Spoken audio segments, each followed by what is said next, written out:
The text lit up my phone at 4 a.m., and for a split second, I wished I had never opened it. You deserve to know what she's been hiding.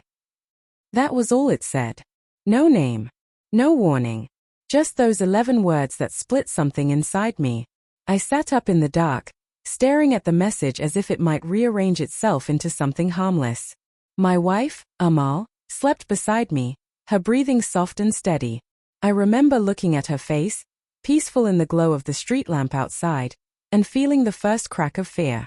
Not anger. Not yet. Just the cold, creeping fear that the life I thought I understood might not be real. I typed back, "Who is this?" 3 dots appeared. Then disappeared. Then nothing.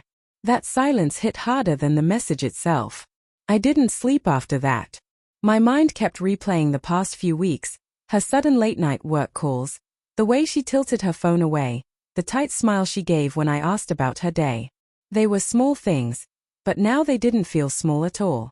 They felt like puzzle pieces someone had finally handed me the outline for.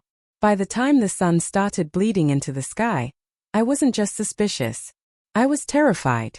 When Amal woke up, she stretched like any normal morning and asked if I wanted tea. Her voice was warm, familiar. And all I could think was, which version of her is this? I tried to act normal, but my chest felt like a clenched fist. Did you get any messages last night? I asked. She paused for a half-beat too long. A tiny flicker, but I caught it. No, she said, a little too evenly. Why? I shrugged. Thought I heard your phone go off. Her eyes darted to her bag near the dresser. She tried to hide the motion, but I saw it. And something in me hardened. I didn't push. Not then.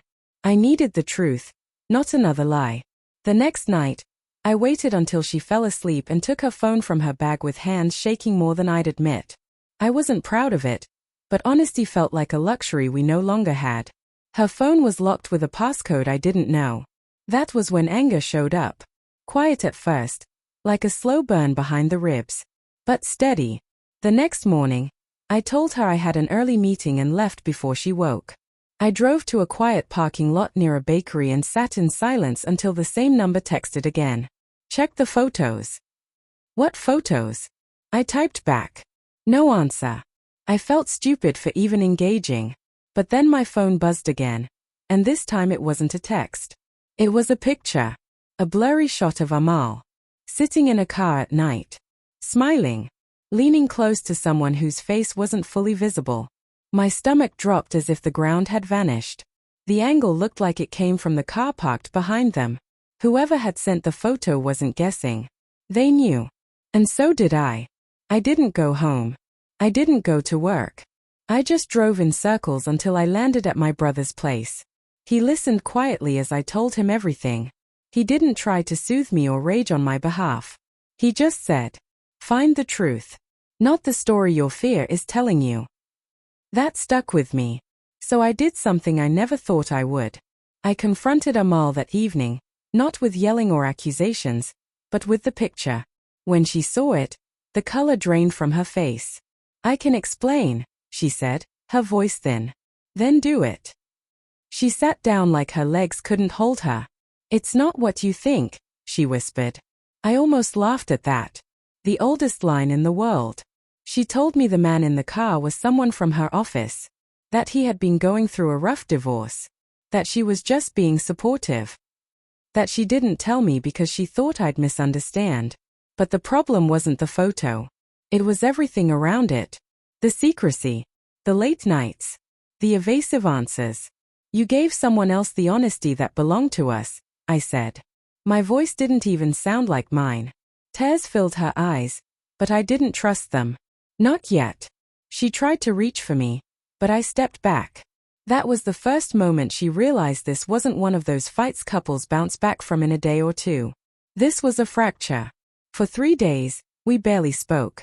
We lived in the same house but moved like ghosts around each other. Every night, she tried to talk. Every night, I said I wasn't ready, but on the 4th night, the unknown number texted again. "Ask her about December." I didn't respond. I went straight to her. "December," I said. standing in the doorway of our bedroom. What happened in December? Her face twisted with something sharp and guilty. That was when he told me he had feelings for me, she said. I didn't tell you because I didn't want you to think I encouraged it. My chest tightened, not just from what she said, but how she said it. Controlled. Careful. Like she was editing the truth on the fly. Did you feel anything for him? I asked. She hesitated. And that hesitation was my answer. I walked out before she could speak. That night, I slept in my car. Not because I had nowhere else to go, but because the silence out there was easier than the silence between us. The next morning, she sent me a long, broken message. She admitted everything. The emotional closeness. The text she deleted. The rides home she didn't mention. She swore it never turned physical. But at that point, it didn't matter. Betrayal doesn't need skin. It only needs secrecy. For the first time, she didn't defend herself. She begged. She apologized without dressing it up. She owned the damage. And strangely, that was the first real truth we'd shared in months. We didn't fix everything in one day. Or 1 week. But something shifted. We stopped pretending. We stopped decorating the cracks. We talked like two people who were tired of lies, even the gentle ones. And the unknown number? It never texted again. Sometimes I wonder about that. Who it was. Why they did it. But maybe it doesn't matter anymore. What matters is this. The 4 a.m. text didn't save our marriage. It didn't heal us. It didn't wipe away the hurt. But it forced us to face a truth we both kept dodging. And in some quiet, strange way, it brought us back to a place where honesty wasn't a threat anymore. It was a lifeline. I wouldn't wish that night on anyone. But I can't deny it changed everything between us. For the better.